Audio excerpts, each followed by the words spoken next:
Ce qui distingue le français de l'anglais, ce n'est pas le lexique lui-même, ou l'écrit, ce sont les codes de lecture. Le français et l'anglais n'ont pas les mêmes codes de lecture des mêmes mots. De la même façon que, par exemple, quand vous écrivez le chiffre 1, ça sera prononcé différemment, ça sera la même écriture, le même symbole, le même icône, mais ça sera prononcé différemment selon les langues. Et donc, dans beaucoup de cas, d'ailleurs on connaît le problème en chinois, c'est-à-dire dans le rapport entre le chinois et le japonais notamment, dans beaucoup de cas, l'écrit est le même, mais c'est comment on le prononce, comment on le désigne, qui va changer. Donc, c'est une grille de prononciation qui n'est pas la même. Vous prenez une série de mots,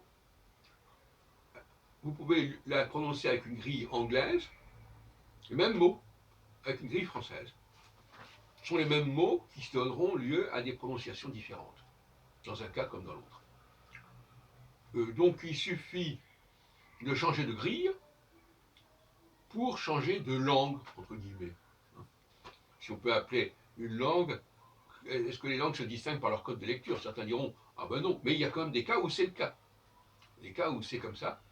Il y a des cas où il y a des problèmes lexicaux plus complexes. Mais ce qui nous intéresse ici, c'est le rapport entre le français et l'anglais.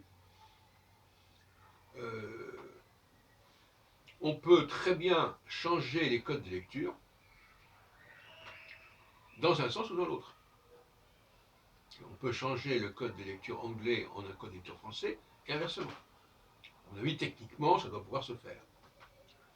Donc, ce que j'essaye de dire, c'est qu'on devrait arriver à développer une technologie qui permettrait de passer du français à l'anglais avec beaucoup de fluidité et de souplesse, tout en sachant évidemment que certains mots anglais ne se retrouvent pas en français, mais l'inverse n'est pas vrai.